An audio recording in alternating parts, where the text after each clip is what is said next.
हाँ जी, राम राम सतो दोस्तों। आज हमारा इंजीनियरिंग मैथमेटिक्स की 1000 क्वेश्चंस की सीरीज का अनदर अनसक्सेसफुल 62th वीडियो।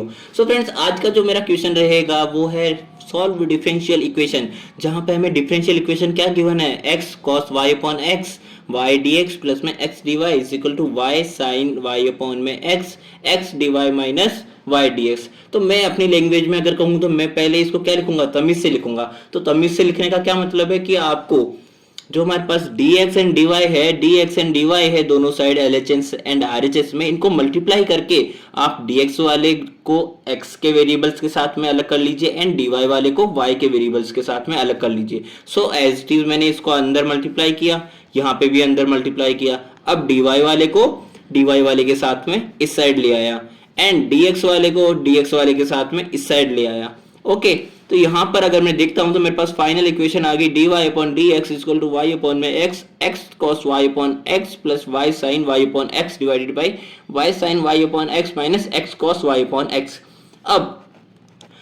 अब हमें डिसाइड करना है कि हम इस डिफरेंशियल इक्वेशन को किस मेथड से सॉल्व कर सकते हैं। सो अगर मैं f ऑफ एक्स वाई की बात करूं, यहाँ पे हमारे पास में ये पूरा क्या है, f ऑफ एक्स वाई है।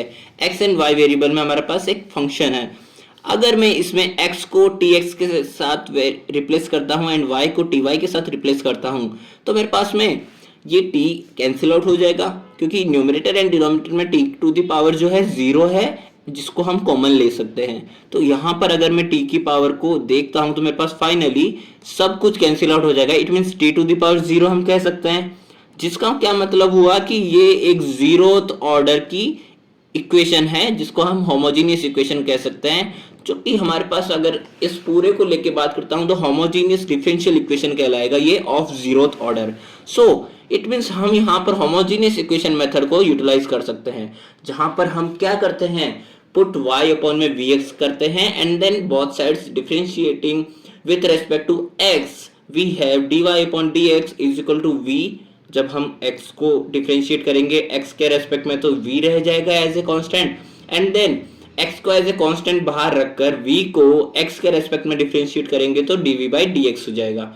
तो यहाँ पर हमारे पास जो फाइनल इक्वेशन अब फाइनल आउटकम निकल के आएगा after putting my equation, so dy upon dx की जगह पे हम क्या रखेंगे, v plus x D by d x, and y की जगह पे vx रखेंगे। x एज इट इज रहेगा तो x से x कैंसिल आउट हो जाएगा, तो यहाँ पे हमारे पास ओनली v रह जाएगा, है ना।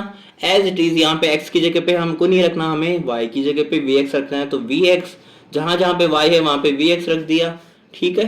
अब यहाँ से x कैंसिल आउट हो जाएगा, x से x कैंसिल आउट हो जाएगा, x से x कैंसिल आउट हो गया, ठीक है। अब देखिए मेरे पास फाइनल इक्वेशन आई इस तरह से ये। अब यहां से x d by d x यहाँ पे माइनस वी हो जाएगा, तो यहां से अगर मैं LHS लेके सॉल्व करता हूं फर्दर तो मेरे पास में आ जाएगा x d by d x is equal to 2v cos v divided by v sin v minus cos v। यहां से हमें अब सेपरेट करना है इनको इनके वेरिएबल्स के साथ में, यानी कि यहाँ पे dv है तो मैं dv वाले टर्म को v वाले टर्म को पूरे को इस साइड ले जाता हूँ, एंड dx है तो dx को RHS में ले आऊंगा to individually integrating both of them. So v sin v minus cos v divided by v cos v आ जाएगा dv के रेस्पेक्ट में, एंड 2 अपॉन में x dx हो जाएगा। यहाँ पे बोथ साइड्स जब हम इंटीग्रेशन करेंगे, अब देखिए यहाँ से मैंने माइनस कॉमन लिया है। माइनस कॉमन क्यों लिया है, अगर मैं v cos v को डिफरेंशिएट करता हूँ विथ रेस्पेक्ट टू v तो मेरे पास क्या आएगा, cos v minus v sin v। It means ये तो ऊपर जो हमारे पास लिखा हुआ है वही वाला टर्म आ गया ना, ये वाला टर्म। तो यहाँ पे क्या फॉर्म बन रही है कि हमारे पास में डिनोमिनेटर में जो फंक्शन है इसका डिफरेंशिएशन न्यूमरेटर में अवेलेबल है। अगर ऐसी कंडीशन मिलती है तो इसका इंटीग्रेशन किसके इक्वल होगा, लॉग ऑफ डिनोमिनेटर फंक्शन। तो यहाँ पे डिनोमिनेटर में फंक्शन क्या है, v cos v, तो यहाँ पे minus of log v cos v हो जाएगा, एंड RHS में 2 log x हो जाएगा प्लस में log c हो जाएगा। अब यहाँ से मैं क्या करूंगा, log v cos v, अगर मैं माइनस को इस साइड पावर में ले जाता हूँ इसके, तो मेरे पास मैं लॉगरिथम फंक्शन को इस साइड इस तरह से लिख सकता हूँ ना।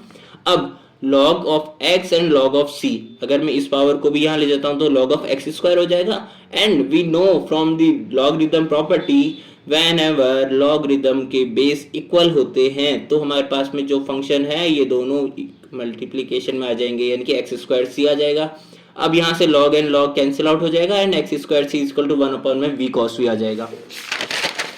अब हमने जो स्टार्टिंग में हमने वैल्यू जो मानी थी वही वैल्यू हमें इसे लौटा देनी है, यानी कि x square C equal to 1 upon में वी कॉस वी आया, हमने v equal to y upon x माना था, तो यहाँ पे v की वैल्यू को पुट कर देना है वापस से इक्वेशन में। ठीक है, तो x से x कैंसिल आउट हो जाएगा, यहाँ पे मेरे पास में क्या बच गया, C X Y cos of Y upon X is equal to 1। ये हमारा आ गया फाइनल इक्वेशन जो कि हमारा सॉल्यूशन है इस होमोजेनियस डिफरेंशियल इक्वेशन का। तो मिलता है हमारे नेक्स्ट वीडियो में।